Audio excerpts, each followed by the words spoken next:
Anak didik kami kelas 11 IPA 1 dan 11 IPA 2. Nah, Ibu akan terangkan kembali gelombang stasioner. Itu sudah ada memang di catatannya, Ibu kirimkan. Nah, Ibu ulang kembali dan sekaligus juga pembahasan contoh soal. Nah, gelombang stasioner. Gelombang stasioner itu adalah pembagian gelombang berdasarkan amplitudo. Nah, kalau dia amplitudonya, berarti itu amplitudonya itu tidak konstan ya untuk gelombang stasioner. Kalau amplitudonya tidak konstan berarti ada dia amplitudo maksimum, ada amplitudo minimum. Yang amplitudo maksimum itu disebut dengan letak perut, yang amplitudo minimum disebut dengan letak simpul. Nah, yang pertama untuk gelombang stasioner ujung bebas. Nah, ini tali ya, tali yang kita getarkan, kemudian ini diikat pada ujung bebas, dia bergerak di sini di ujung talinya ini dia bergerak bebas. Jadi kita gambarkan gelombangnya.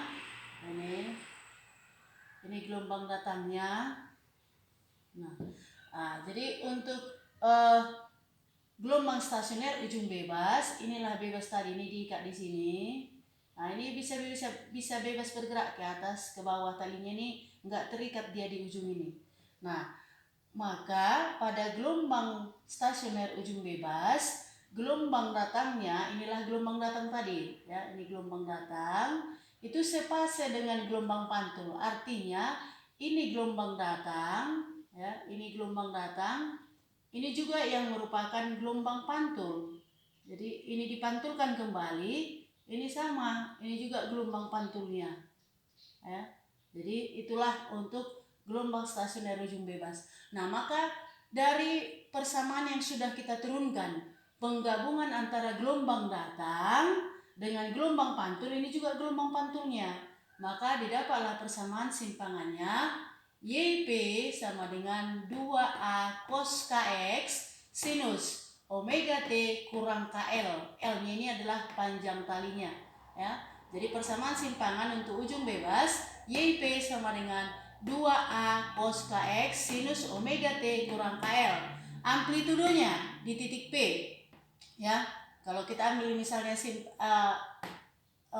titik P itu sebagai sampelnya, maka amplitudonya adalah 2A cos KX. 2A cos KX. Atau bisa kamu ingat, yang merupakan amplitudo itu yang memiliki koefisien X, ya, koefisien X di sini. Ya, berarti kita pakai yang cos. Amplitudo di titik P itu 2A cos KX. Nah, sekarang letak perutnya. Letak perut itu tadi adalah amplitudo maksimum, AP maksimum. AP-nya tadi 2A cos X, berarti harga kosinus maksimum itu adalah 1. Nah, yang memiliki kosinus 1 itu adalah kosinus 0, kosinus 180, atau secara deret itu buat atau matematik itu adalah cos NV. Itu N-nya dimulai dari 0, 1, dan seterusnya. Nah, maka kita buat KX, ya, kosinus, kita gantikannya ini dengan 2V per lambda kali X sama dengan yang memiliki harga 1 tadi itu adalah kosinus NV. Nah, habis cosnya, habis V-nya, ya, maka tinggal 2X per lambda sama dengan N.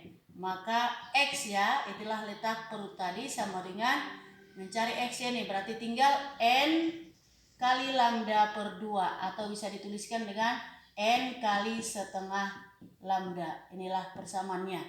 Nah, kemudian untuk letak simpul itu adalah simpangan minimum. Simpangan minimum berarti harga minimumnya itu adalah 0. Kosinus KX sama dengan 0. Harga cos 0 itu adalah kosinus 90, kosinus 270, atau ke deret ke matematik itu dibuat kosinus yang 0 itu adalah kosinus 2N tambah 1 kali V per 2.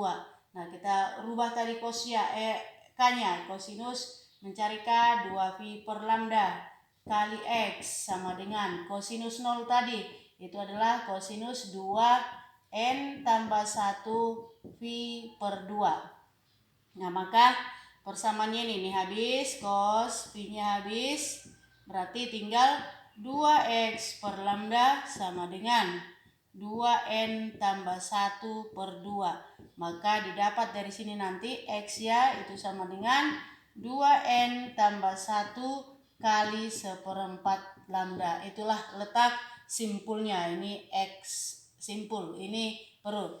Nah kemudian untuk gelombang stasioner ujung terikat. Gelombang stasioner ujung terikat, ini kita gambarkan gelombang datangnya. Ini merupakan gelombang datang. Nah, kemudian untuk gelombang pantul. Kalau dia untuk gelombang pantul, itu berlawanan fase dengan gelombang datang tadi. Berarti gelombang pantulnya ini, inilah gelombang pantulnya. Dia berlawanan fase. Nah, ini dia, ya. Berarti ini tadi letak simpul, ini letak perut, ya. Sama juga ini letak simpul, ini letak perut. Nah, jadi gelombang stasioner ujung terikat, gelombang datang berlawanan fase. Ini tadi gelombang datangnya yang biru, gelombang pantulnya yang hitam, ini berlawanan fase. Nah, maka persamaannya yang sudah kita turunkan itu di catatanmu.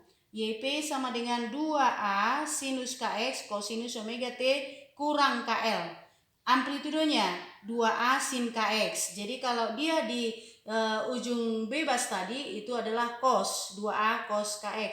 Kalau dia di ujung terikat, ya di ujung terikat, ini ujung terikatnya itu adalah 2A sin KX. Maka letak perutnya, kalau kita turunkan persamaannya, ya kita turunkan persamaannya, letak perut sama dengan sin KX.